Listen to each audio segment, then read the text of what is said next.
Have you ever noticed that the Bible almost never describes angels the way paintings do? Not soft faces, glowing halos, and fragile wings drifting through clouds. In Scripture, when angels appear, people tremble, prophets fall to the ground, soldiers freeze in fear, entire rooms go silent. And maybe the strangest part is this: the deeper you go into the Bible, the less simple angels become. Some burn like fire, some are covered in eyes, some stand beside the throne of God, while others move among kingdoms, nations, and moments of judgment. For centuries, people turned angels into decoration, something soft, comforting, predictable. But in the biblical world, angels were never presented that way. They represented power, order, mystery, protection, and sometimes even terror. If you read carefully, you start realizing the universe described in the Bible feels far more alive than most people imagine. There are layers to it: structure, purpose, different ranks with different responsibilities. Seraphim, cherubim, thrones, dominions, virtues, powers, principalities, archangels, names that sound ancient and almost unreal now, but each one carries a different role inside the spiritual world described throughout Scripture. And what's fascinating is that the Bible never wastes words on these beings. Every description feels intentional, every appearance changes the atmosphere around it. Sometimes they deliver messages, sometimes they guard sacred places. Sometimes they worship, sometimes they fight, and sometimes they simply stand in the presence of God in ways the human mind can barely process. Maybe the greatest misunderstanding today isn't that people stopped believing in angels.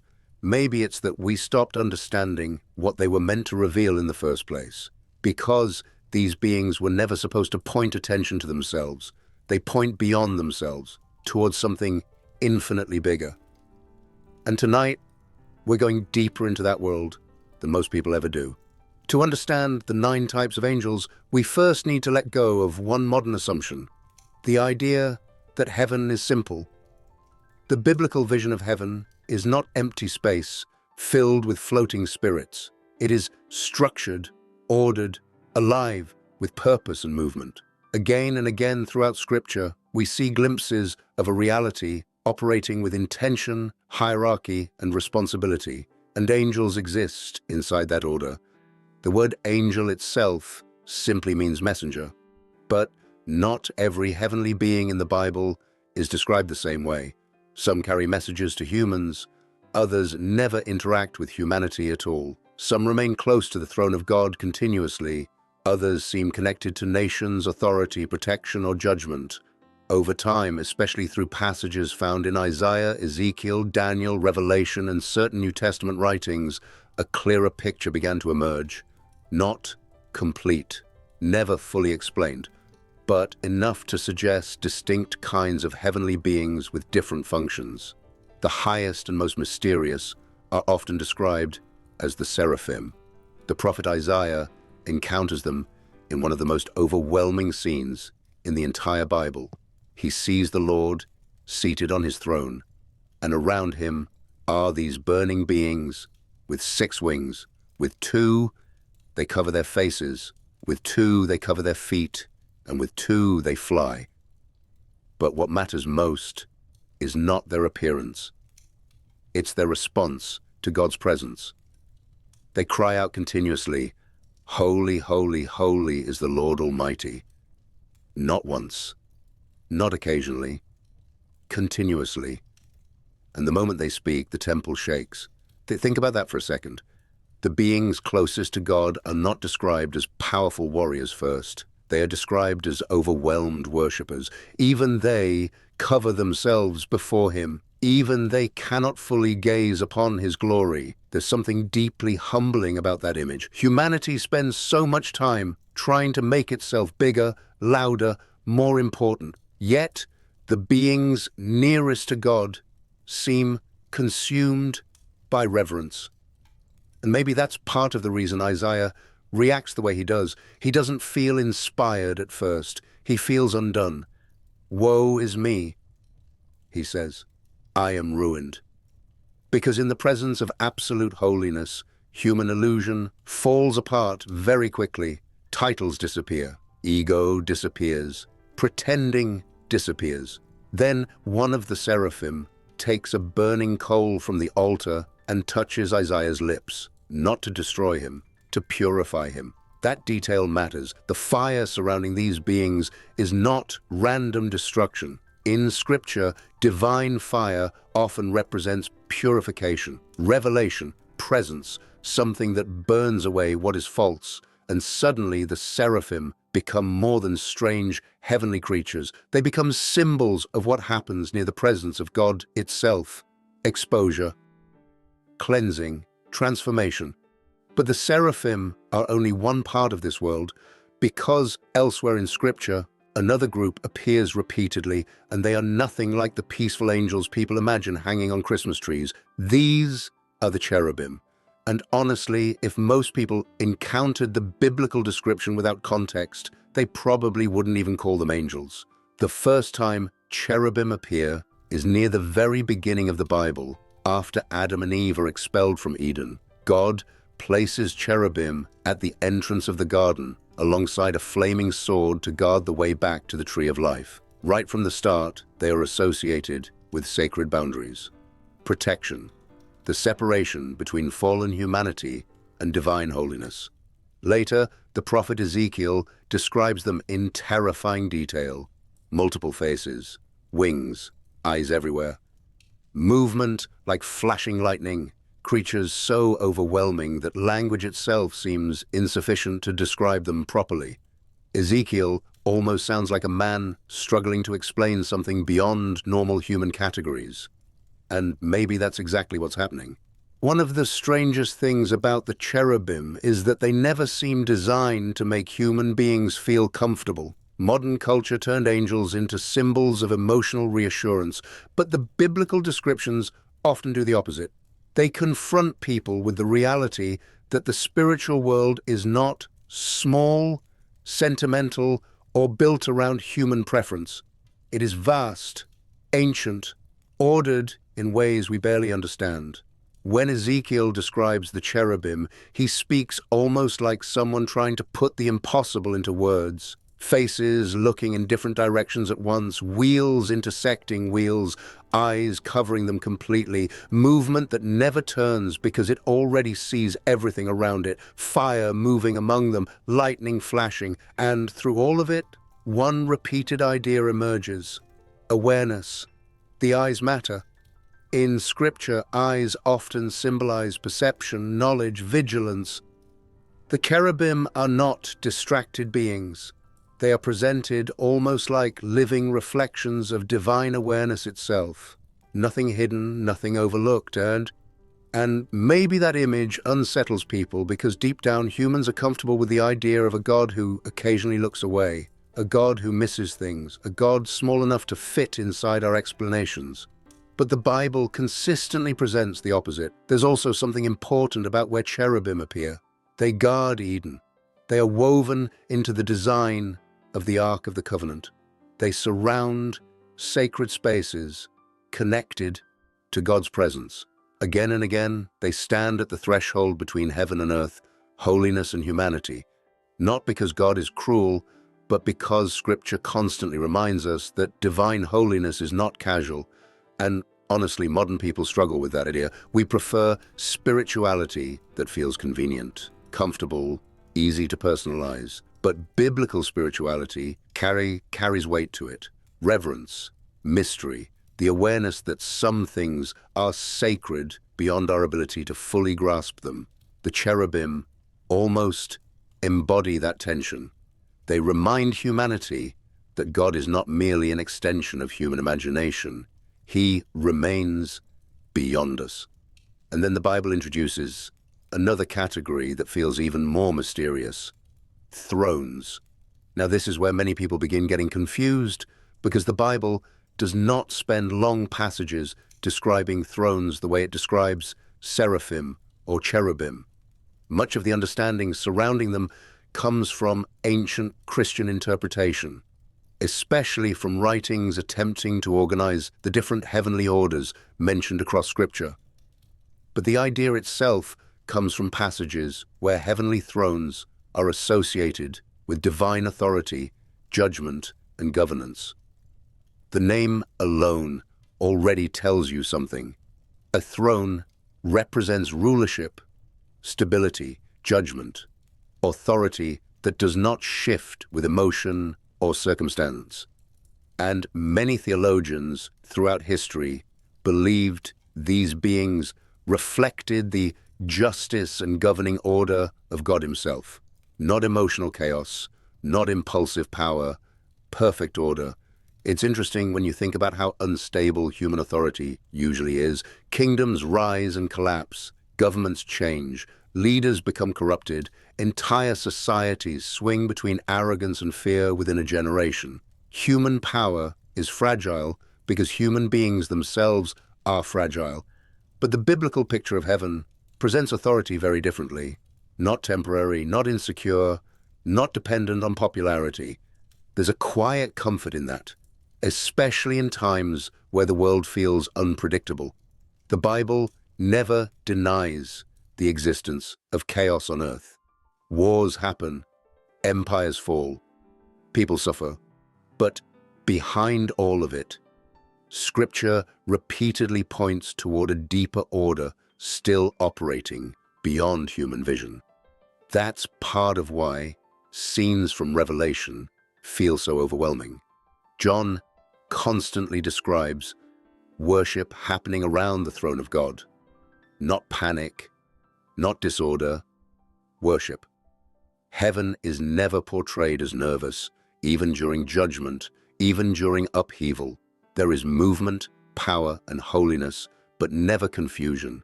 And maybe humanity needs that reminder now more than ever, because people are exhausted, mentally exhausted, spiritually exhausted, constant noise, constant outrage, constant uncertainty about what's true anymore. And whether someone is religious or not, there's a reason people feel drawn toward the idea that something higher exists beyond the instability of human systems. The ancient writers of Scripture clearly believed it did. And as we move deeper into these heavenly orders, the picture becomes even more fascinating, because not all angels remain near the throne. Some appear connected directly to the movement of power, protection, miracles, and even spiritual conflict unfolding across the world itself. This is where the hierarchy of angels begins feeling less distant and strangely more connected to human life itself, because the next groups, often called dominions, virtues, and powers, are associated by many theologians with the administration of divine authority throughout creation. Not simply worship around the throne, but movement, influence, order unfolding across the universe. The dominions are usually understood as beings connected to governance and structure. Their name alone suggests authority, but not the kind humans usually chase. In the Bible, corrupted human authority often becomes oppressive because it feeds on ego. Kings become tyrants. Leaders protect themselves before protecting people. Power becomes performance. But heavenly authority is consistently portrayed differently: quiet, stable, completely submitted to God rather than competing with him.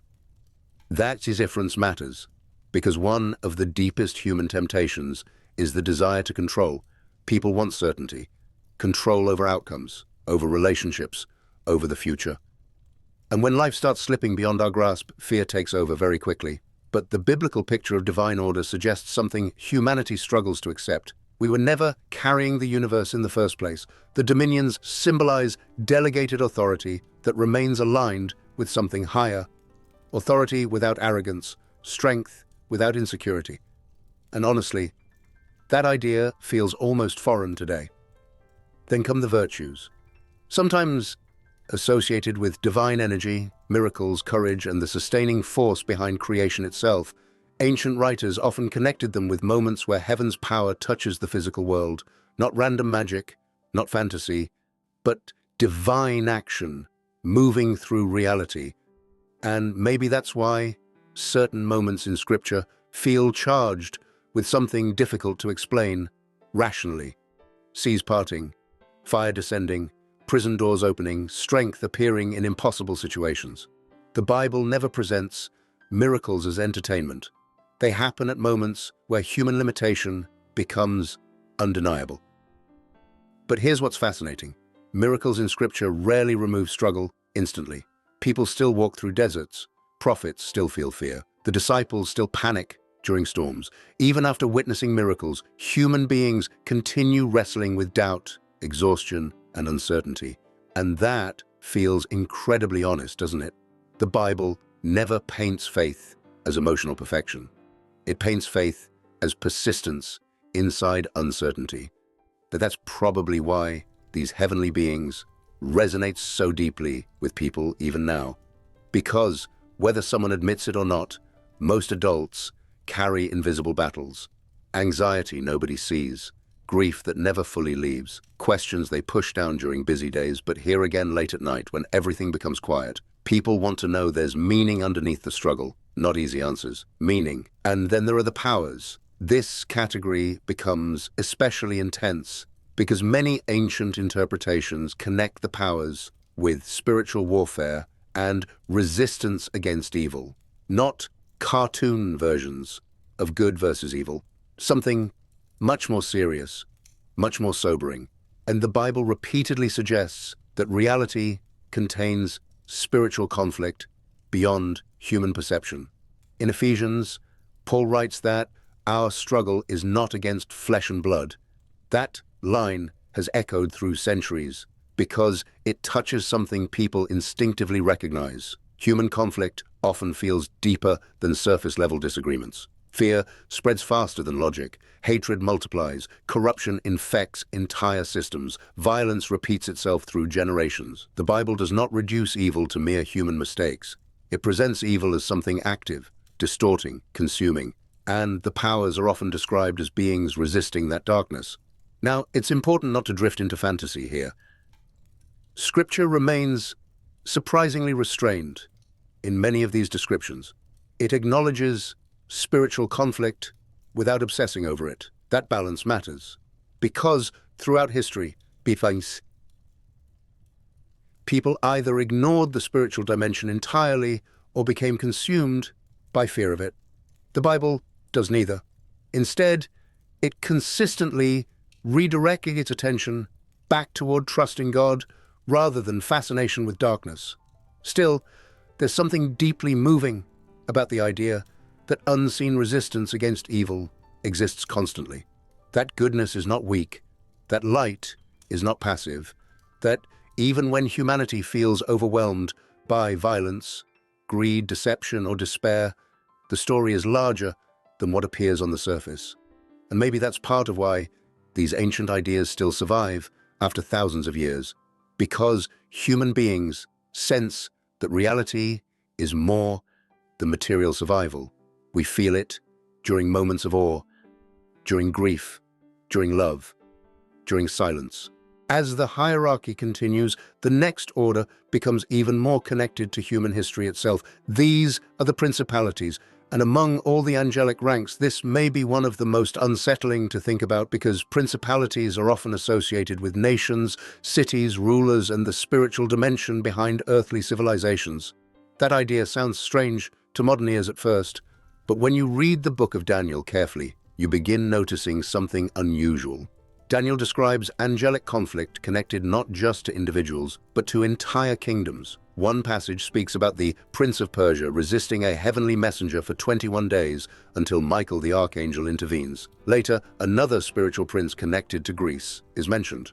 Now, whether someone interprets these passages symbolically or literally, the implication is difficult to ignore. The Bible presents human history as having both visible and invisible dimensions operating simultaneously. Empires rise through armies, politics, and economics, but Scripture hints that something deeper also moves beneath the surface. Ideas shape civilizations, pride consumes rulers, violence spreads through generations, almost like a spiritual infection.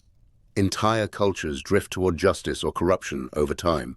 And throughout all of it, the biblical writers seem convinced that humanity is never isolated from the spiritual world.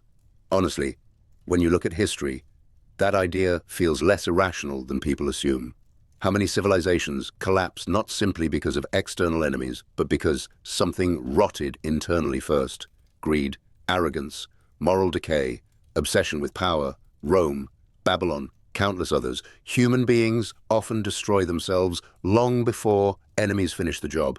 And maybe that's why the concept of principalities feels so relevant even now. Because people sense that modern society is spiritually exhausted. Technology advanced faster than wisdom. Everyone is connected, yet loneliness keeps growing. Information became infinite, but truth somehow became harder to recognize. Human beings learned how to build massive systems while quietly losing themselves inside them. The Bible never portrays spiritual influence as disconnected from ordinary life. It touches governments, cultures, economies, communities, even collective fears. But there's another side to this too. If darkness can influence nations, then goodness can too. The Bible constantly shows individuals changing the direction of entire societies simply because they remained faithful during difficult times. Joseph in Egypt, Daniel in Babylon, Esther in Persia, none of them controlled empires directly. Yet their faithfulness affected kings, laws, and generations beyond themselves. That matters because people often underestimate quiet influence. Modern culture glorifies visibility, followers, platforms, recognition, but Scripture repeatedly shows God working through people who simply remained steady when compromise would have been easier. And then we arrive at one of the most recognized angelic categories of all, the archangels. Unlike some of the other heavenly orders, archangels appear more directly within human events. The Bible specifically names Michael and Gabriel, and both carry very distinct roles. Gabriel almost always arrives with messages, but not casual messages, announcements that change history. He appears to Daniel to explain visions connected to future kingdoms and events. Later, in the Gospel of Luke, Gabriel appears to Zechariah, announcing the birth of John the Baptist. Then he appears again to Mary with words that altered human history forever. Do not be afraid. It's remarkable how often angels begin that way in Scripture. Do not be afraid. Because genuine encounters with the divine are overwhelming, not theatrical, not artificial, overwhelming in a deeply personal way. Gabriel's messages are never merely informational. They interrupt lives, redirect futures, force people into trust before they fully understand what's happening. Mary doesn't receive a complete explanation. She receives an invitation into uncertainty. And maybe that's closer to real faith than people realize. Most people want clarity before obedience, certainty before trust. But throughout Scripture, God often gives enough light for the next step, not the entire map. Then there's Michael. Michael is presented very differently, not primarily as a messenger, but as a warrior and protector. In Daniel, he's described as a great prince who stands guard over God's people. In Revelation, Michael leads heavenly armies against the forces of evil. His presence carries strength, stability, and defense. But even Michael never seeks attention for himself. That's another pattern throughout the Bible. Angels never replace God. They serve him. Every role points beyond itself toward divine authority rather than personal glory. What makes all of this so fascinating is that the Bible never treats the spiritual world like fantasy. There's no obsession with spectacle for the sake of entertainment. In fact, many details are left intentionally mysterious. The writers give glimpses, not complete explanations, enough to humble human certainty, enough to remind people that reality extends beyond what can be measured or controlled, and maybe that restraint is important. Because human beings have a tendency to ruin sacred things when they become too obsessed with them. Throughout history, some people ignored the spiritual world completely, reducing existence to nothing more than survival and material success. Others went to the opposite extreme, becoming consumed by mystical speculation, chasing hidden knowledge instead of wisdom. But Scripture stays balanced in a very interesting way. It acknowledges mystery without worshipping mystery itself. The focus always returns to God. The angels matter because they reveal something about Him, His order, His power, His justice, His holiness, His nearness. Even the complexity of these heavenly beings points toward a creator far beyond human imagination. And Honestly, there's something comforting about that, because the modern world quietly pressures people to believe they are alone. Alone with their anxiety, alone with their suffering, alone inside a universe that ultimately has no meaning beyond temporary existence. You can feel that emptiness spreading through culture now. People distract themselves constantly because silence has become uncomfortable, maybe even frightening. But the biblical worldview presents something radically different. A living universe, not random, not abandoned, alive with purpose, movement, and presence. That doesn't mean life suddenly becomes easy. The Bible never promises that. Even deeply faithful people experienced grief, confusion, betrayal, exhaustion, and loss. Some of the strongest believers in Scripture still wrestled with fear. Elijah collapsed emotionally. David cried out in despair. Job questioned everything. The disciples themselves often misunderstood Jesus while walking beside him physically. Faith was never presented as emotional invincibility. It was presented as endurance. Trust carried through uncertainty. And maybe that's why angels appear so often during moments of human weakness in Scripture, not when people feel powerful, but when they feel overwhelmed.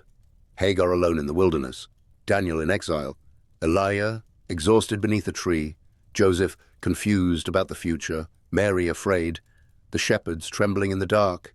Again and again, heaven seems to move closest when human beings realize their own limits. There's something deeply human about that pattern, because most adults eventually discover that control is an illusion. Life humbles everyone eventually.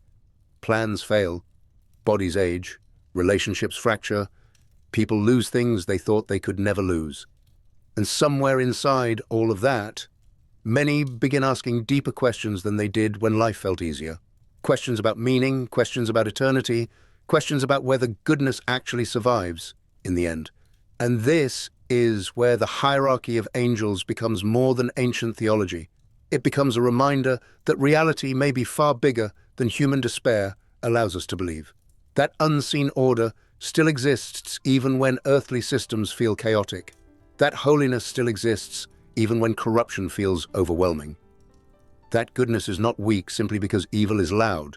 The Bible consistently portrays heaven as active, not absent, not frantic, not panicking, active.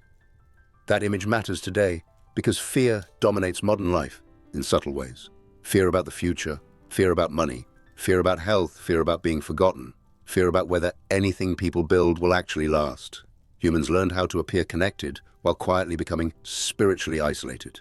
And maybe that's why conversations about angels still capture attention after thousands of years. Not because people want fantasy, because people want to know this life is not empty, that behind the visible world, something eternal still breathes through existence itself. And if that's true, then maybe every moment carries more weight than we realize. Every act of mercy, every quiet prayer, every unseen sacrifice, every decision between selfishness and love. Maybe heaven has always been closer than humanity assumed. Not fully visible, but never far away.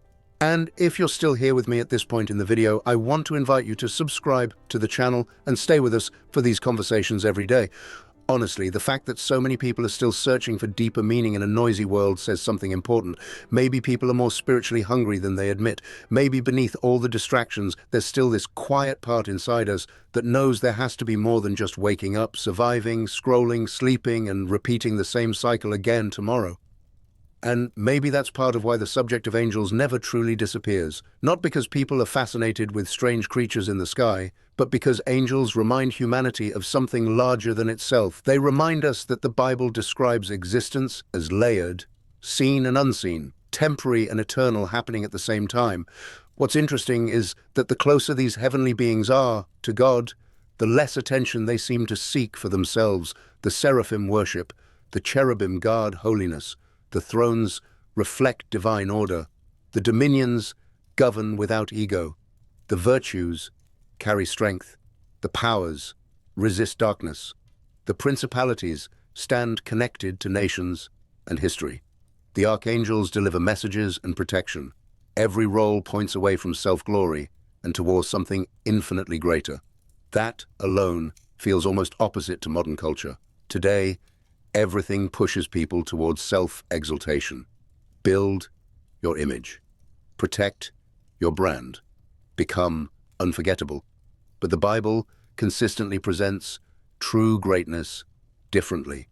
Quiet faithfulness, humility, service, strength without vanity. Even Jesus himself describes greatness through sacrifice rather than dominance. And maybe that's why the spiritual exhaustion of modern life runs so deep. Humanity keeps trying to satisfy eternal hunger with temporary things, more success, more attention, more possessions, more distractions. But none of it stays satisfying for long. People reach goals they once thought would complete them and still feel restless afterward. Ecclesiastes understood that thousands of years ago. There's this haunting honesty throughout that book. The writer gains wisdom, wealth, achievement, pleasure, and influence, yet keeps arriving at the same realization. None of those things can fully carry the weight of the human soul. Something deeper is missing. And maybe the hierarchy of angels reveals part of that truth in a subtle way. Because every heavenly order exists in alignment with purpose. Nothing competes for identity. Nothing struggles to invent meaning for itself. Everything moves in harmony around the presence of God.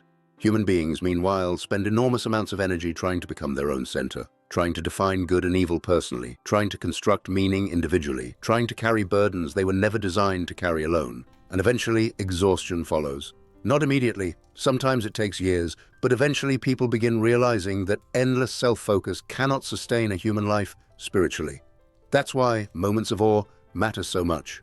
Moments where something breaks human self-obsession for a second. Standing beneath a sky full of stars, watching the ocean at night, holding a newborn child, sitting in silence after loss. Those moments remind people they are part of something far bigger than themselves. The Bible constantly invites humanity back into that awareness. Not humiliation, perspective.